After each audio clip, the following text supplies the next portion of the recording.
Hélène Bill, c'est votre nom de jeune fille ou c'est votre nom d'épouse, Bill? C'est mon nom d'épouse, donc je suis une fille Arnaud. C'est un nom assez répandu en Provence. Oui, vous êtes provençale? Je suis provençale et j'ai des racines très profondes au niveau de la ville de Garles. Oui. Puisqu'on remonte jusqu'à la Révolution française. Donc, et beaucoup de mes ancêtres ont été aussi impliqués dans la vie municipale. Alors, qu'est-ce que vous savez de... Ils faisaient quoi sur la commune de la Garde? Alors, il y a eu des maçons, il y a eu des cabaretiers, comme on disait, dans des petits métiers.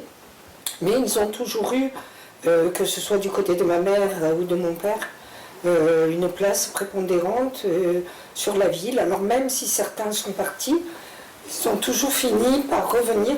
On revient toujours. Ici, sur site. On revient toujours sur son rocher. Voilà, je pense que le rocher est une élastique accrochée au nombril de beaucoup de gardéens. Mes parents sont nés ici, ont fait leur communion ici, se sont mariés ici, sont décédés ici. Voilà, comme plusieurs membres de ma famille, mes grands-parents, trisaïeuls, etc. Alors après, il y avait des mouvances, il y avait des étrangers, la moutonne. Des étrangers. Parce qu'on ne se mariait pas forcément que dans sa ville, mais il y a un dicton provençal qui dit « marie-toi dans ta ville et si possible dans ta rue ». Et si tu peux dans ta famille, mais ça c'est moyennement légal. C'est brisé par la religion, du fait des affaires de consanguinité. Mais c'est vrai que généralement, il y avait toujours plus ou moins une parentèle plutôt éloignée, parce qu'ils se rencontraient souvent lors des mariages, baptêmes et communions. Et c'était l'occasion justement de trouver chaussure à son pied. C'est votre cas à vous, il y a ce rocher, cette attraction sur vous? Alors, cette attraction pour ma ville, oui, est profonde. Ne serait-ce que parce que je l'ai vécu à travers mes parents, qui avaient cette attraction particulière des racines profondes, du fait que quand on a des racines profondes, on s'ancre bien dans le sol et que l'on parle bien et l'on aime bien ce que l'on connaît bien. Voilà. Et j'ai été élevée dans cette idée de la Provence toute puissante, de par aussi cette nature de paysan bien accrochée à sa terre, puisqu'on a aussi des racines paysannes. Et cet amour de la Provence, ce relationnel apaisé et ce partage de valeurs communes où on reçoit la même éducation, sont transmises les mêmes valeurs et où on a facilité à se retrouver dans le regard et dans les expressions des autres. Et c'est quoi vos valeurs justement?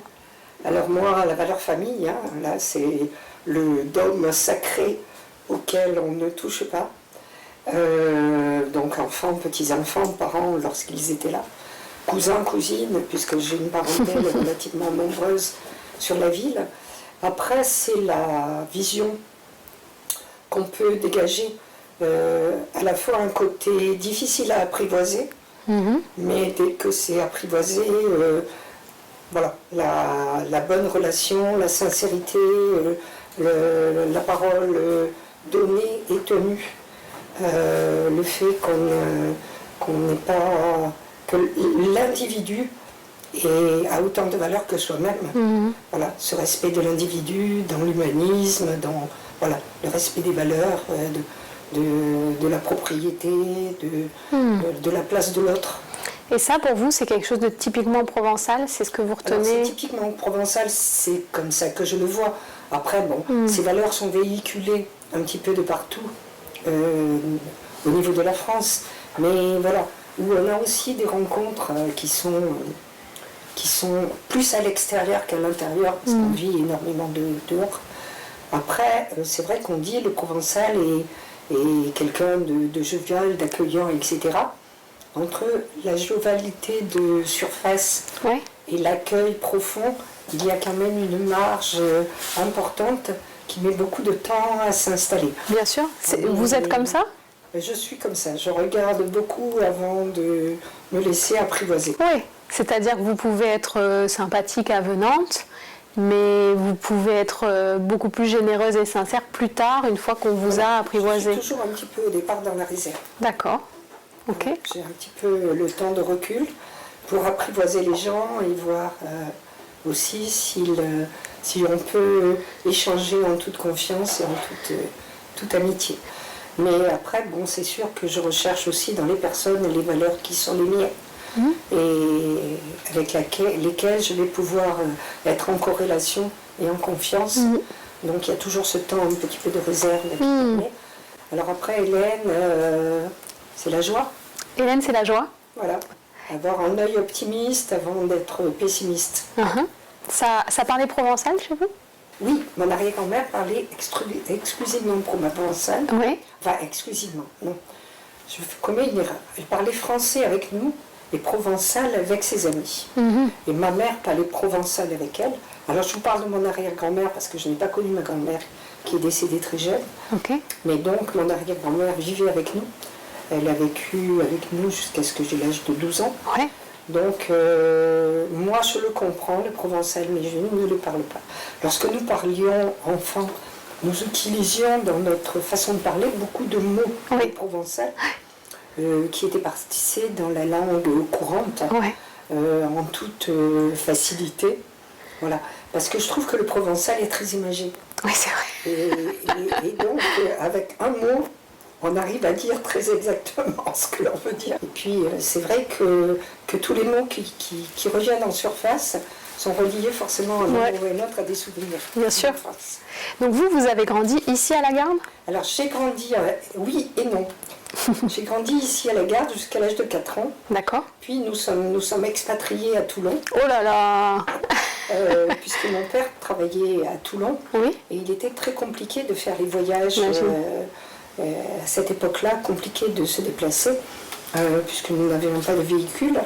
Et donc, au bout d'un certain nombre d'années, il a dit à ma mère, écoute, on va aller se rapprocher de notre travail. Et donc, on avait migré dans le quartier de Saint-Jean-du-Var. Ouais. Voilà. Et donc, j'ai passé, nous y avions vécu pendant 2 ans, et j'ai passé toute ma scolarité, en fin de compte, sur Toulon. Et quand mon père a été à la retraite, il a dit à ma mère, on rentre au village.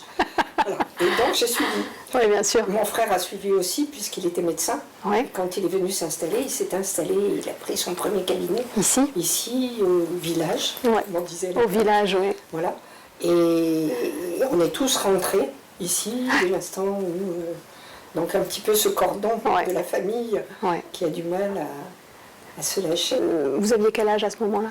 Donc j'avais 24 ans quand je suis revenue, donc 20 ans hors de ma ville. Déracinée. Déracinée. Alors, déracinée, oui et non, puisque comme on revenait très régulièrement, assister, puisqu'il y a ma tante, mon oncle vivaient ici, on continuait, eux, à vivre ici sans s'expatrier, plus toutes les, comme je vous disais, la parentèle, les cousins, etc. Alors c'était marchand de café, c'était boucher, c'était le garagiste, c'était l'agriculteur du coin, etc.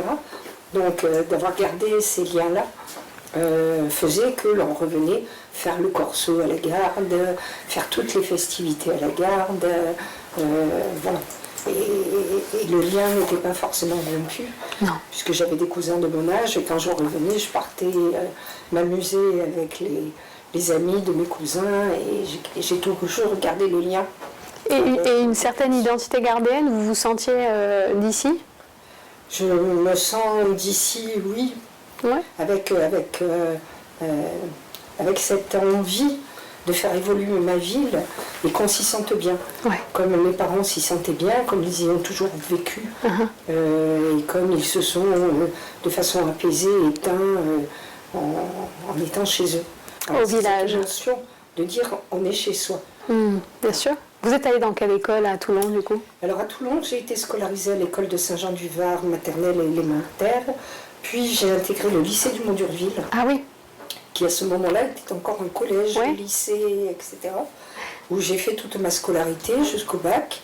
Après, je suis partie 1 an à Marseille, à temps plein, pour poursuivre des études en sciences, puisque ça a toujours été ma passion.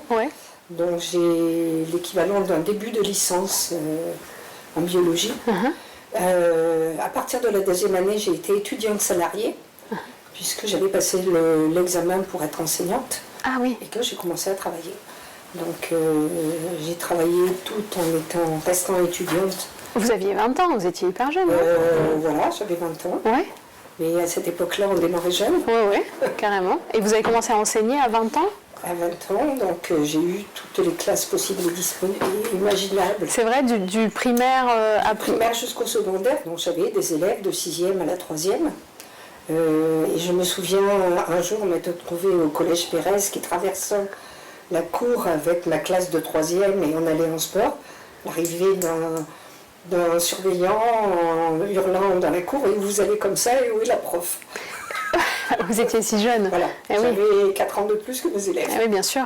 4-5 ans de plus que mes élèves à cette époque-là. Voilà, et puis après, j'ai eu un poste, un poste de titulaire de classe, puisqu'on passe ça dans quelques années, donc 3 ans après. Là, j'ai été affectée à la maternelle visitation. Non, les minimes. À ce moment-là, visitation, c'était après, à côté du Stade Maillot, où je suis restée 18 ans dans une éducation prioritaire. J'ai bien aimé faire ce que je faisais. Pourquoi? J'ai eu d'excellentes relations et ça se passait super bien avec les familles et les enfants. Ouais. Et puis après, j'ai fini ma carrière à l'école du Cabran, à Guillon, complètement en monde, complètement C'est différent. autre chose, oui. Une petite école de 4 classes, alors que je venais d'une école de 10 classes. Ouais.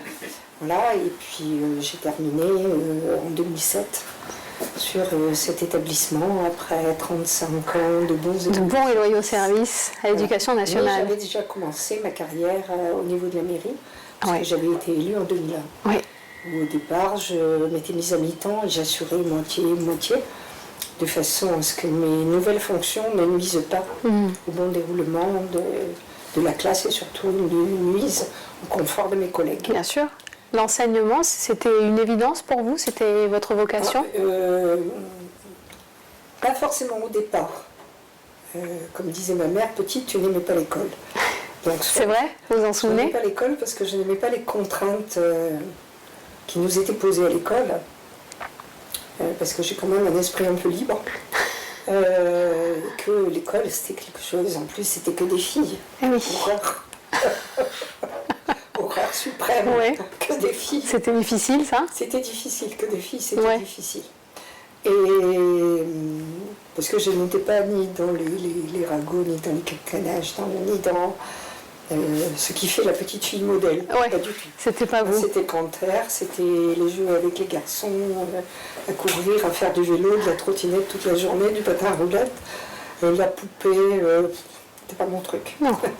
Vous aviez un frère en même temps, c'est ça? Non, j'avais un frère, Ouais. voilà, le plus grand. Donc il vous a beaucoup embarqué, Je oui. crois que des deux, il était plus féminin que moi. Ok. Parce que lui cousait, tricotait, Ouais. voilà. Et vous étiez plutôt Plutôt beaucoup plus hardi Ouais. dans mes aventurière. dans mes comportements et de ma façon de faire. Et puis bon, à cette époque-là, moi qui vivais en short et en pantalon à la maison, Ouais. à l'école de filles, il y avait le tablier, il y avait Ah la oui, robe, oui. C'était un peu compliqué. Donc c'était pas trop votre truc à la base, l'école, mais le temps que vous deveniez jeune adulte, ça avait quand même beaucoup changé. Alors, j'ai toujours eu une appétence particulière pour les enfants. Ouais. Donc je m'étais dirigée, comme je vous l'ai dit, en sciences. Et puis je me suis retrouvée maman un peu rapidement, Ah, puisque j'ai été maman à 22 ans. ah oui, c'est jeune. Et donc je me suis dit là, voilà. Donc j'avais déjà commencé un petit peu l'enseignement. Mon père m'avait dit, écoute, les études c'est bien beau, mais gardons les pieds sur terre. Donc j'étais déjà enseignante. Ouais. Après j'ai eu mon fils assez rapidement. Après il a fallu faire des choix. Ouais. Alors, je m'étais dit enseignante, oui, ça laissait pas mal de temps libre.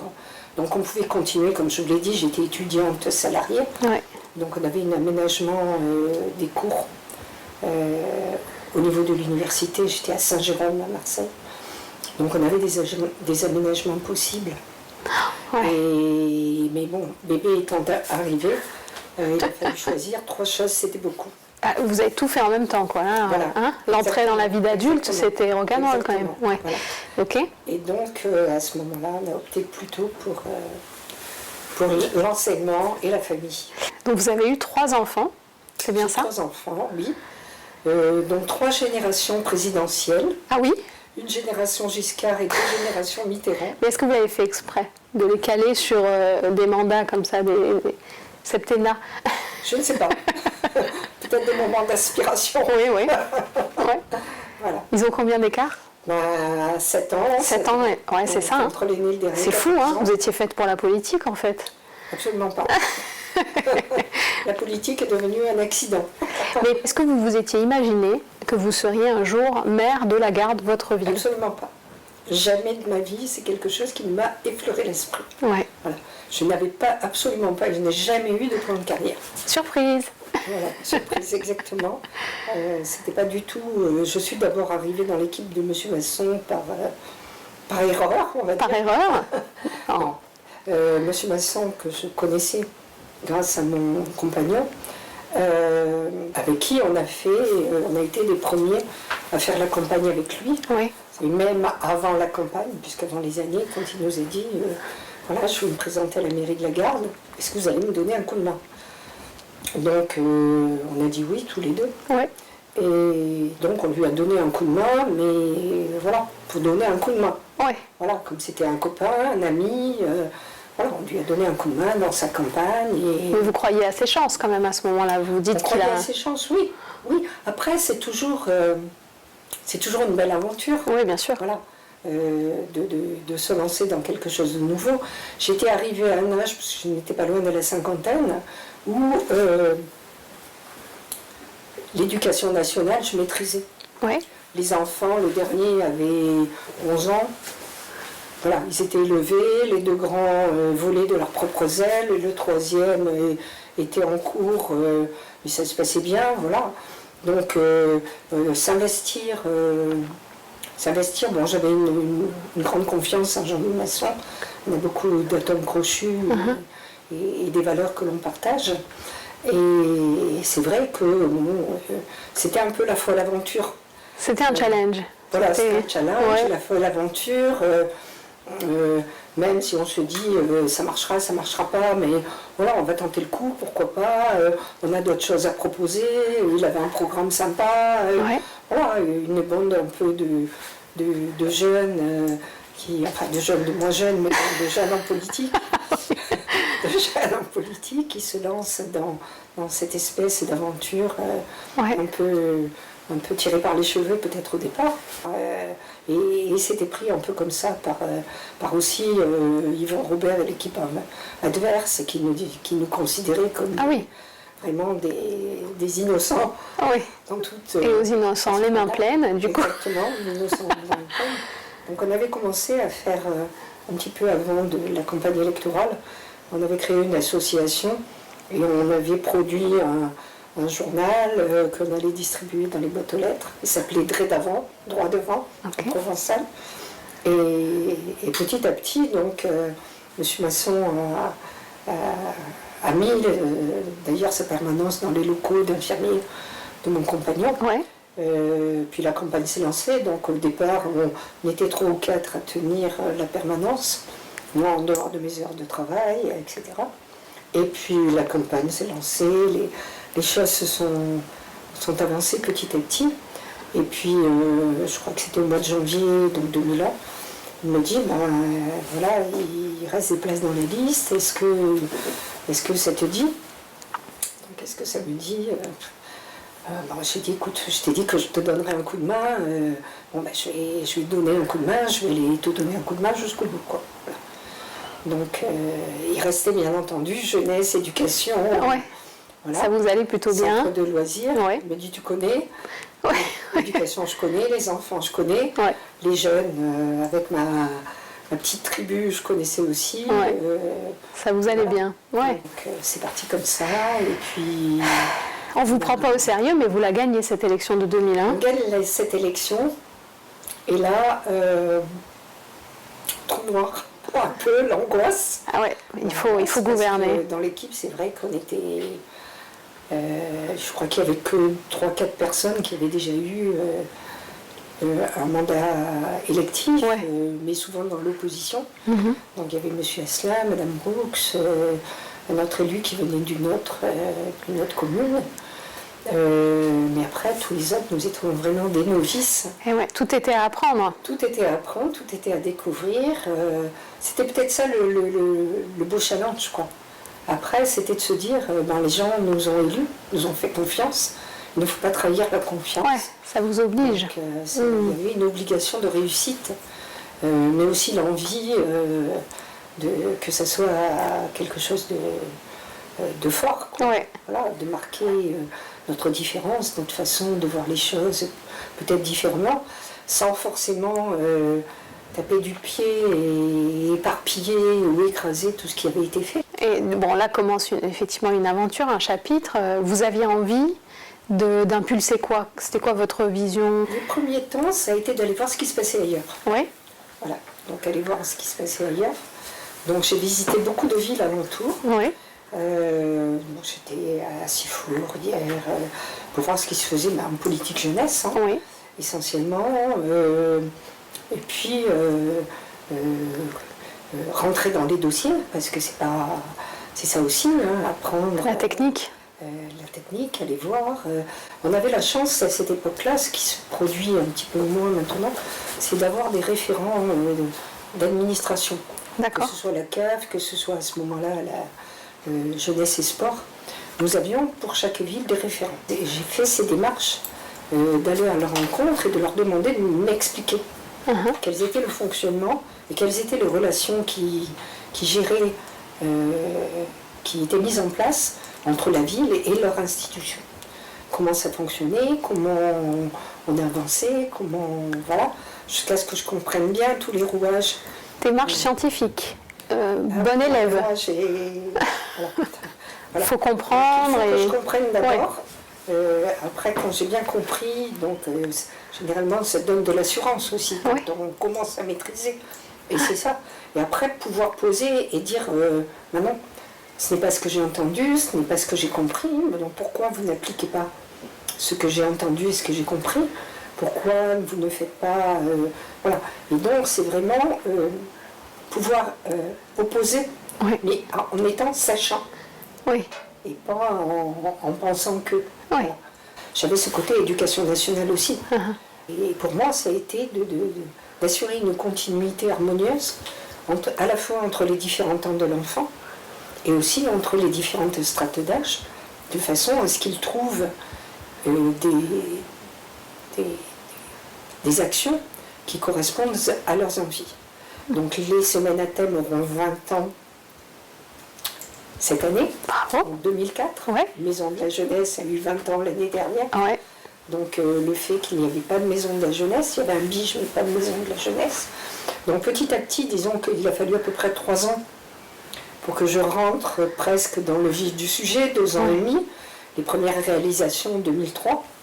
Donc on voit la maison de la jeunesse, les semaines à thème, et tout s'est décanté petit à petit en fonction de ma vision, de la vision que j'avais de ce genre de choses, de cette continuité entre les différents âges et les différentes strates.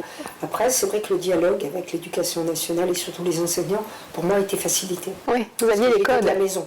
Alors, des fois, avec la hiérarchie, c'était un peu plus compliqué au niveau du DAZEN, puisque j'étais toujours enseignante, et que des fois, je les bousculais un peu. Ah oui, vous devez apprécier, bien sûr, que vous... Exactement.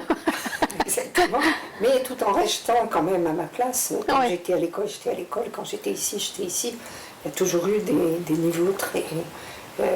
oui, faire bouger les lignes quand même. Faire bouger les lignes et de dire que plus on est ensemble et plus on tire tous ensemble vers le même objectif, plus facilement on l'atteindra. Bien sûr. Et ça a toujours été un peu ma façon de voir les choses. Ça, c'était il y a 20 ans, la première, un peu plus de 20 ans, la première élection en 2001. Vous vous en souvenez comme si c'était hier.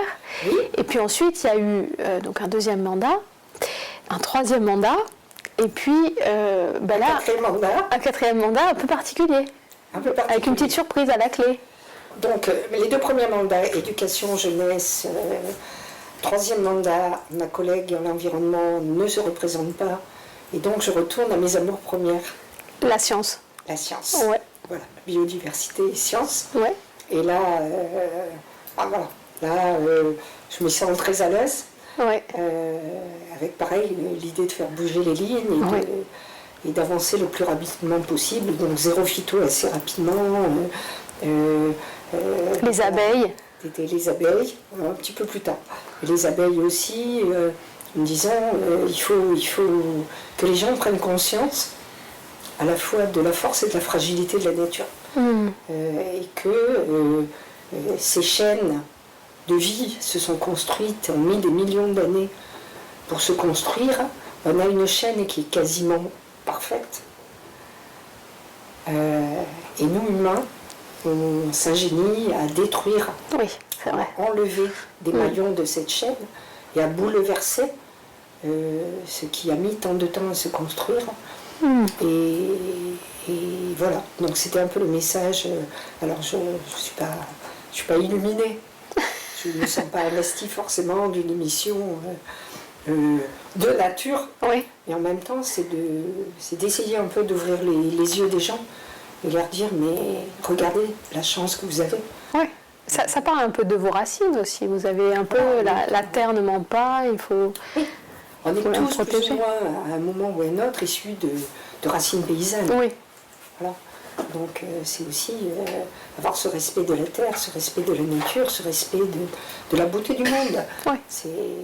Je suis encore capable de m'extasier sur un coucher de soleil. Oui.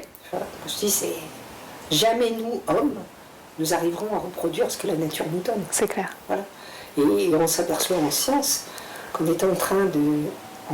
Et ça a toujours été le cas. Tous nos médicaments viennent au départ de la nature.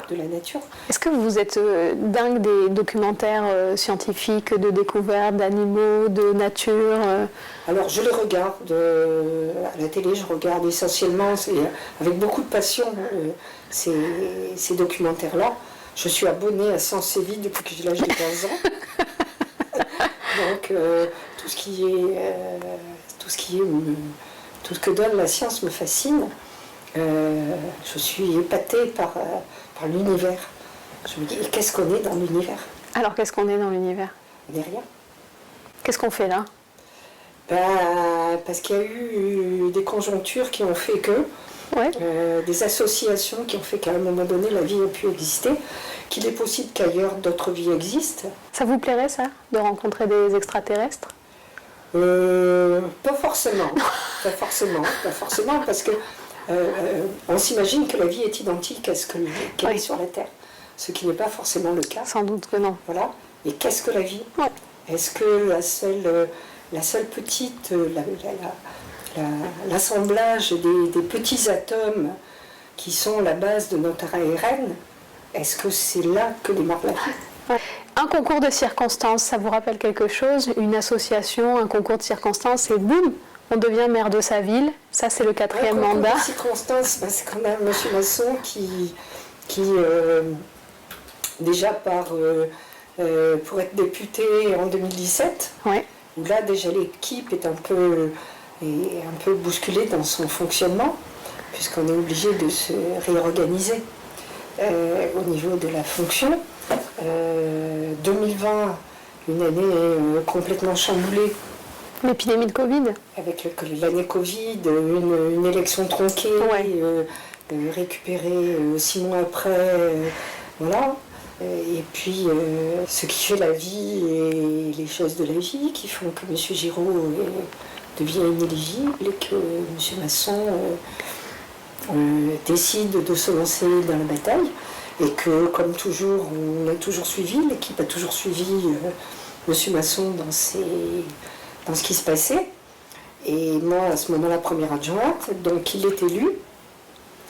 Donc il est élu le 16 octobre. Sur le moment, bon, je me dis 15 octobre, ça va, on va avoir le temps de se retourner. Sauf que non. Non. Et non. Donc c'est-à-dire que à l'heure précise où il a été élu président du conseil départemental, il n'a plus été maire. Ok. Voilà. Donc là, un peu l'angoisse. C'est ce que vous ressentez? Parce que l'angoisse, on se dit toujours, est-ce que je vais être à la hauteur? Ah oui. Comment ça va se passer? L'angoisse de beaucoup de choses qui arrivent d'un coup. Alors en plus, quand tombe le fait qu'il n'est plus maire tombe toutes les délégations. Ok. Il n'y avait plus qu'une seule personne qui avait toutes les signatures, c'était moi. Mais ça, vous êtes prévenu quand même quand vous acceptez d'être première adjointe.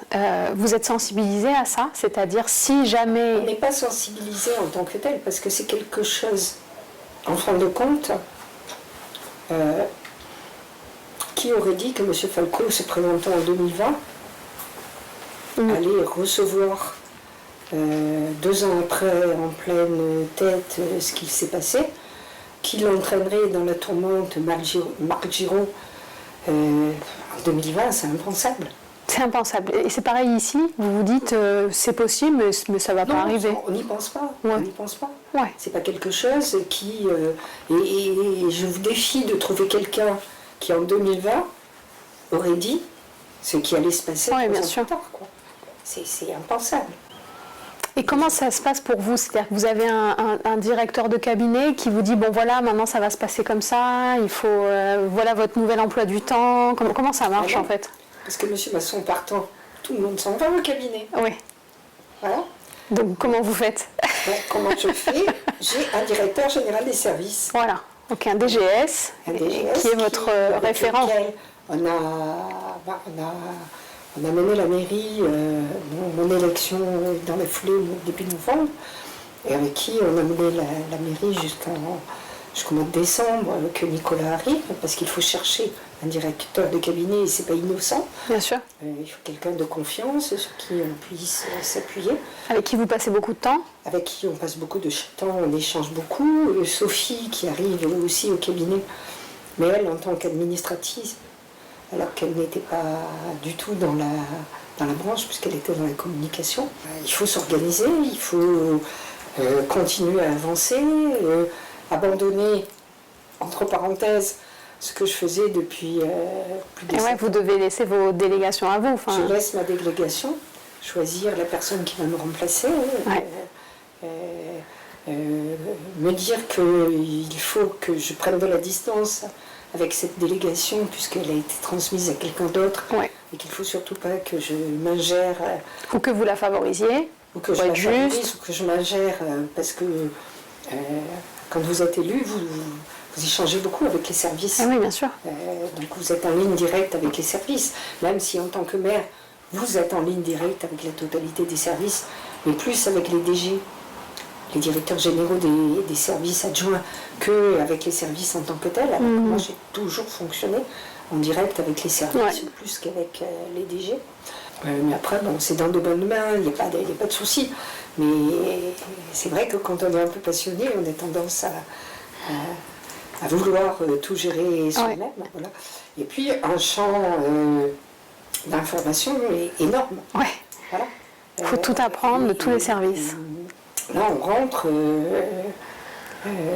à être compétent quasiment dans chaque secteur et à se dire que le dernier qui tranche, forcément le maire, mais il faut trancher à bon escient et en toute connaissance de cause, en ayant pris les avis des uns et des autres, et une masse d'informations très importante qui nous arrive au quotidien, qu'il faut traiter, qu'il faut gérer, qu'il faut... Voilà. Et puis le regard aussi de la population qui est beaucoup plus braqué sur vous, parce que la figure tutélaire, c'est le maire. C'est le maire. Voilà. Et qu'on sent du jour au lendemain que le regard change. Oui, vous le sentez, c'est vrai? Ah ben oui. J'ai pu pendant 3 mandats être une personne parmi tant d'autres, même si les gens savaient que j'étais élue, venaient me trouver, comme je vous dis, sur mes délégations propres. De jour au lendemain, voilà, je suis aussi l'autorité et la référente de la ville sur... c'est un peu ça la fonction des maires. Bien sûr. Et que, après, la population est très bienveillante, très chaleureuse. On a des échanges très agréables, très courtois. Et ça se passe relativement, très bien, à mon avis. Très bien. Vous êtes la première femme maire de la Garde? Je suis la première femme maire de la Garde et c'est vrai que c'est aussi quelque chose de relativement récent dans l'histoire de la République française. que des femmes arrivent petit à petit au pouvoir et que nous soyons aussi de plus en plus nombreuses. Donc au niveau de la métropole, la première a été Christiane Numel, sur la ville de La Valette. Lorsqu'elle a quitté son poste, un homme a pris la relève. En 2020, Madame Biquet à la Seine-sur-Mer, la ville de la Seine. On est quand même 3. Oui, il y a aussi José Massy à Toulon. Ouais. Donc on est quand même 3 femmes à l'heure actuelle à siéger à la métropole, à être maire, dont 2 qui sont maires des 2 villes les plus importantes du département. Tout à fait. Voilà. Qu'est-ce qu'ils auraient dit, vos parents? Moi, de temps en temps, je leur dis qui aurait dit que la petite fille très, très timide serait arrivée à ce poste-là. Je pense que ni mon père ni ma mère n'auraient pu l'imaginer. Voilà. Parce que dans la famille, c'était mon frère le meneur. C'était mon frère qui qui avait la plus forte personnalité, la plus grande aura, porteur du nom, porteur des expériences, comme on voit souvent dans la façon de penser en Provence. Ma mère a toujours tenu à ce que je fasse des études. Parce qu'elle disait que les femmes avaient besoin d'étudier, donc elle m'a toujours incité à poursuivre mes études, à avoir mon bac et avancer dans la vie, et je l'en remercie, puisque je me suis trouvée veuve à 43 ans avec 3 enfants. Donc c'est vrai que j'avais un métier, j'ai pu subvenir aux besoins de ma famille sans problème, donc ça c'est quelque chose de très important, et c'est exactement le même discours que j'ai tenu ma fille. Donc mes 3 enfants sont diplômés quasiment à même niveau, plus 5, ont tous des métiers importants, on va dire. Et c'est une grande fierté pour moi. Je me souviens toujours que quand ils étaient plus jeunes et que de temps en temps ils contestaient, quand vous serez plus diplômé que moi, vous pourrez la ramener. On discutera. C'est un bon challenge. Un jour, ils étaient plus disponibles que moi. Et alors? C'était une réelle fierté. Ça va. Voilà. Et puis que surtout, ils trouvent leur place dans la société et qu'ils avancent à leur rythme, à leur façon d'avancer. Chacun avec leur personnalité, chacun avec leur côté très différent, parce qu'ils sont très très différents. Le petit dernier revendiquant son statut de petit dernier en disant « Moi je ne suis ni mon frère ni ma soeur », qui étaient 2 élèves très brillants, donc lui le parcours a été un petit peu plus sinueux, mais il est arrivé quand même. Il est arrivé comme les autres. Il est le plus diplômé des 3 à l'heure actuelle. C'est ça, les petits derniers, il faut se méfier. Donc voilà, sans la rencontre avec M. Masson, son désir d'un jour devenir maire, puis de prendre la tête du département, je n'aurais jamais été maire. Ma vie n'aurait été pas plus malheureuse, malheureuse, ni quoi que ce soit. Parce que je dis, si je suis mère lorsque je suis à la mairie, je suis Hélène Bill lorsque je suis à la maison, avec mes enfants et mes petits-enfants. Et comme je dis, je suis mère, je suis grand-mère. Mère, Madame le maire. Madame le maire, et je suis la mère de mes enfants. Mère et grand-mère. Voilà, et grand-mère de mes petits-enfants. Qui sont très fiers. Je reconnais que quand l'aîné a 13 ans maintenant, quand ils ont su que j'étais mère, ils ont eu une très grande fierté. Ils vous l'ont dit? Ce qui n'a rien modifié nos relations. Est-ce que vous avez du temps libre? Oui, mais de moins en moins. J'imagine. C'est très compliqué. Parce que j'ai gardé, heureusement, malheureusement, au choix, le fait que je souhaite être dans les dossiers. Donc comprendre pour pouvoir m'imprégner et pouvoir prendre les bonnes décisions à bon escient. C'est votre méthode, ça. Vous immergez dans le sujet. Donc c'est vrai que je passe beaucoup de temps en mairie. Je suis présente, je pense, pas mal. Et c'est vrai que je suis là, je suis abordable aussi. Si mes collègues ont besoin de venir me voir, je suis là. Qu'est-ce qui vous met en colère? Je ne suis pas quelqu'un d'hyper coléreux. C'est la force tranquille. Je dis souvent en riant, je suis Bob l'éponge. Moi, ma philosophie, c'est de dire qu'il n'y a qu'une chose irréversible, c'est la mort. Après, voilà, on peut, puisque je l'ai vécu, voilà. Après, on peut toujours trouver des chemins de traverse pour concilier. Voilà. Et qu'est-ce qu'il faut savoir de vous pour vraiment vous connaître? Vous nous avez donné des clés, vous nous avez parlé de votre passion pour la science, votre parcours. Est-ce qu'il y a quelque chose qu'on ne sait pas du tout de vous et qui pourrait nous surprendre dans vos goûts, dans vos passions? Non, je pense que je vis comme je suis, ouais. Sans forcément cacher quoi que ce soit. Ouais. Je suis arrivée, je pense, à un âge où voilà, je suis en phase avec moi-même. Ouais. Voilà, je suis en phase avec moi-même. Vous voilà donc parti pour un mandat. Vous avez envie d'impulser quoi, vous, en tant que maire, dans votre ville? Ben déjà, bon, on a été élus sur un programme. Donc l'idée, c'est aussi de continuer à mener ce programme à bien. Donc on a beaucoup de choses qui vont voir le jour en 2024-2025. Ce sont des beaux projets. C'est-à-dire que la ville, tout en gardant ses racines, intègre les nouvelles technologies, avance. C'est vrai que maintenant tout va beaucoup plus vite, ouais, et que les transformations sont beaucoup plus rapides, mais il y a quand même... On ne construit pas une maison sans fondation. Elle ne tiendrait pas. Donc nos fondations, nous, en tant que société, c'est cette transmission. C'est trouver nos racines, les faire continuer à faire grandir l'arbre et prospérer, en le protégeant des maladies avec les nouveaux outils, en prenant soin de l'arroser correctement, de le nourrir correctement, de façon à ce qu'il puisse continuer à s'épanouir, à vivre, à avoir une ramure de plus en plus dense. À nous émerveiller, à nous protéger, mais et à nous inspirer. Soit bien ancré dans la terre pour résister aux tempêtes. Et c'est ce qu'on a vu un petit peu lors de la pandémie, où les gens se sont retournés un petit peu vers des valeurs d'entraide, de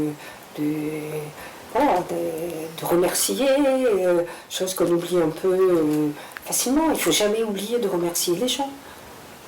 Ouais. Voilà. Parce qu'ils le font, mais on est aussi rassurés qu'ils le fassent. Nous avons la chance, nous, au niveau de la ville, d'avoir quasiment 340 associations, ce qui n'est pas rien pour une ville de 26 000 habitants. Et des gens qui donnent de leur temps bénévolement, qui tendent la main aux autres. C'est une richesse, il faut savoir leur dire merci. Voilà. Parce que le jour où ces bénévoles, s'il n'y a pas de relève, c'est aussi tout un pan de notre façon de fonctionner qui va disparaître. C'est clair. Qui va disparaître. Donc on leur dit merci. C'est ça. Merci Madame le maire pour cet entretien. Merci à vous aussi.